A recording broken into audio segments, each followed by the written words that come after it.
Ngesikhathi usasebuthongweni ngegama lenkosi yakho oyilindile ukuthi iyabuya igumgedlela likhetha inkosi enkulu uPombela sidimela samampondo baba mkhulu phakathi. Amen. Impela wayekhona uNkulunkulu empini yasesandlwana. Ukuthi nje abantu abamnyama base bakhohlwa kudala ukuthi uNkulunkulu wayebongwa kanjani nokuthi wayemenywa kanjani ukuthi akulekelele kulempi. Wayezifikele ngokwakhe kwafakazwa yibo phela ababona insika yefu eyayidlala imbane okuyiyona yambangela ukuthi uZulu anqobe esandlwana.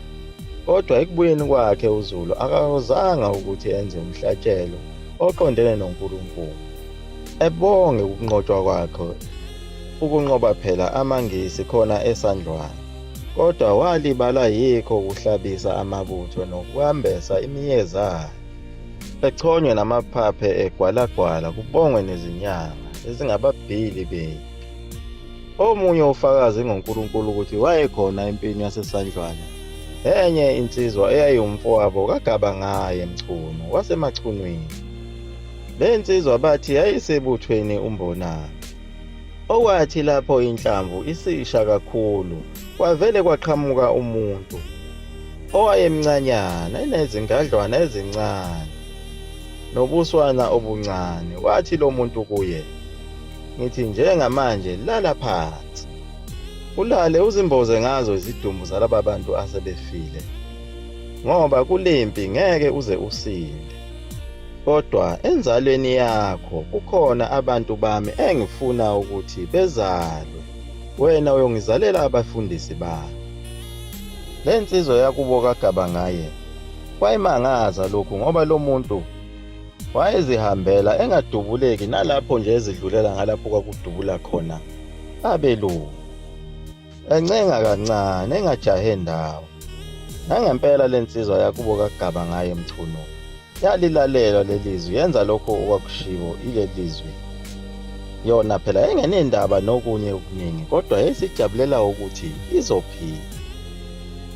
Nangempela yaphumelela imizamo ukulungiselela ukuthi inkosi Ucetshwayo bayishushumbise bayikhiphe lapha esigodlweni ngoba impi isisondele kakhulu. Onke amabutho ayethi ayathunyelwa ukuthi ayovimba impi yamangisi ayengabuki. Kudla wona phela umdlampisi. Bamthatha bamshushumbisa, ezinye izinhloli zazihambe zihlola indlela lapho kwakuzohamba khona yona inkosi. Bayahamba baphikelele enkandla lapho khona okunehlathi khona elikhulu elingudeda ngendlala ongeke umthole umuntu uma engene phakathi kulo leli hlathi. Uduka athole iqobo lwakhe. Bahamba baze bawela umfolozi omhlophe nayo inkosi lena. Bathi beqeda nje ukuyiwela imfolozi emhlophe, nangu umfowabo onguzibhebhu kaSojisa. UZibhebhu phela waye kule ndlu lena kaMandlakazi ezalwa uMaphitha kaSojisa. Lona esike sachaza ngaye eqephini ezedlule. Intombi phela leya yayithathwe uyena uJama babeyilande ngapha ebuthongo eyathi izojiyisa lapho khona ilala nomkamuntu owayevele esekhulene. Wazalwa uSojisa, uSojisa wazala uMaphitha, uMaphitha wasezala yena uZibhebhu lona uphethe ubukhosi bendlu yakubo kwaMandlakazi. Inkosi Ucetshwayo yabe isikhuluma naye uZibhebhu amazwi ayo okugcina njengoba kusha ombayimbayi kanjena ezweni. Wathi mfowethu phuthuma uye esigodlweni ufike uthathe umntwana wami lona womfana okukuphela kwakhe phela kuyena uzovusa indlu yami. Bese uthatha nekhulu lezinkomo khona konke bese ngikuhlelile, uthathe lokho uhambe nakho ubalekele kwaMandlakazi. Phephise lo mntwana lona. Bavumelana kanjalo naye uZibhebhu washiya konke phansi, washiya impi, waphuthuma endlunkulu ondini. Wafike wathatha izinkomo lezi ezilikhulu kanye naye umntwana uDinizulu. Wahamba naye wayomthukusa kaMandlakazi. Wafike wamfukamela kuwo umuzi phela wasebhanganoma. Phela lokhu ababekwenza kwakuvele kuwusiko lwamaZulu kusuka kudala njengayo inkosi Ucetshwayo njengoba ekhuliswe Inkosi uMpande yakhulela emzini wakhe uMpande, kanye nabanye abantwana abaningi ababethukuswe kuye uMpande. Kuze kuyofika kuso isizukulwane esidala soMageba nabo abangakhulelanga emakhaya kubo esigodlweni senkosi yakwaZulu. Sahamba njalo isiLucetshwayo bakhuphuka njalo baze bafika eNgombe. Ngapha esigodlweni zaziqinisile impela izinhloli mazithi amangisi azogcine efikile lapha, ngoba phela kwaba ukuphuma kwakhe nje uZibhebhu noDinizulu asala agasela amangisi, abulala yonke into eyayiphambi kwamehlo abo. Kwacaca ukuthi ekaZulu iyahlehla ihlehlela khona esigodlweni, lilapha ingisi liyashaya ngenhlamba. Kwase kufezeka sona isiqalekiso sikaMpande esathi ngoke ngibone amambusa evusa nenkonyana zawo, impi iyodibana khona la. Nangempela isidibene khona egcekeni khona phela lapha ondini. Kufa nkomo, kufa mbongolo, kufa salukazi, kufa ngane. Baze bagcina ngakho ukuthi bewushise wonke umuzi laba bantu abafike nale nkolo nale nkosi ya nkolo yesihluku. Bathi uma bebona ukuthi inkosi kabayitholi lapha esigodlweni, namabutho nawo ahlakazekile, amanye asegcwele emahlathini, nezinkomo kazikho lapha eNdlunkulu, zikhishiwe nazo zifihlwe emahlathini. Ayazifuna amangisi lezo nkomo, naye futhi uCetshwayo ayamfuna, funa ukuthi bonke abayosala lapha kwaZulu bebulawe indlala bengasengi izinkomo. Amangisi ayehamba emfuna yonke indawo, ehamba embuza nakubo bonke abantu abehlangana nabo. Bafuna izinkomo, inyoni kayiphumuli phela, kanye noCetshwayo. Ababehamba nenkosi baze babona ukuthi inkosi isikhathele phela ihamba ngezinyawo lapha, igqoke nomdada wayo webheshu. Phela yayithwele nzima ngoba phela nasemzimbeni yayinkulu inkosi.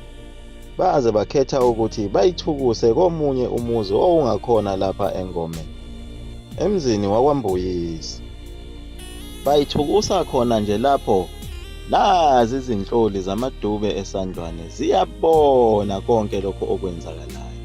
Zaphuthuma njalo ziyofuna amangisi ukuba ziwatshele ukuthi nayi inkosi lapho esebeyicashise ngakhona.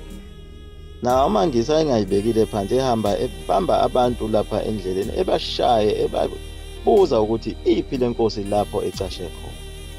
Kodwa abantu babe bekhombe kwezinye izindawo beduse umkhombe. Phela amangisi nayo ingane yenkosi lena ayiyojabula kakhulu uma ngathiwa ayitholile, ayiyobopha yona, ebese inkosi iziletha ngokwayo. Kanti uyifukamele phela lapha umntwana uZibhebhu kaMapitsa, naye owahlabana kakhulu khona esandlwana, lapho ake azitamuzela khona ngenhlamvu, efica phela amangisi ebhukuda emfuleni, izibhamu zawo ezibeke ngaphandle enqunu. Owanaphaza wawaqeda ngenhlamvu, lapho azizuzela khona izibongo ezithi usibhamu sadla umuntu, sadla ingwenya. Kwanolele phela, kwanolele kwakuyiso isiziba lesi okwakubhava kuso lamangisi. Iwona wonke amaqhawe ethu lawa esenziwe umlungu ngale yancwadi ebhalwe uKing Leopold ukuba siwakhohlwe.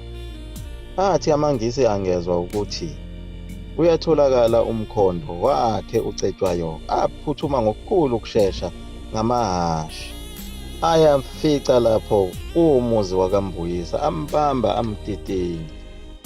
Kwanqamuka yonke imvunulo ayeyifakile. Base bemboza ngale ndwangu ongaziwa ukuthi babeyithole khona kwaMbuyisa noma babeyithole kuphi. Basala bawushisa nalowo muzi wakwaMbuyisa, bangena enkingeni ngenxa yokufukamela inkosi. Babehamba bemtitinya bembuza ukuthi ziphi lo langa linye. Phela ulanga linye yiyo phela lento eyishiwo uyena uCetshwayo ethi impi yakhe iyoba ngelanga elilodwa, ayiqede ngelanga elilodwa. Konke lokhu kuhlasela kwamangisi ngokukhulu ukujuma lokhu kwenzeka ngomhla ka-4 July 1879, ngoba phela impi iba semthethweni, kuvunyelwane bese kukhonjwa inkundla lapho kuzoliwa khona. Kodwa lokho kwenziwa ngamangisi kwakukujuma nobugwala. Bayiqhuba inkosi njalo ihamba ngezinyawo, bona begibele amahhashi. Yatshabuka yaphela inkosi. beyimbethise lona le ndwangu yetafula yaguqa lapho kumgedlela mzukulu amaphutha omkhulu ukuthi uyintombi nesona phakathi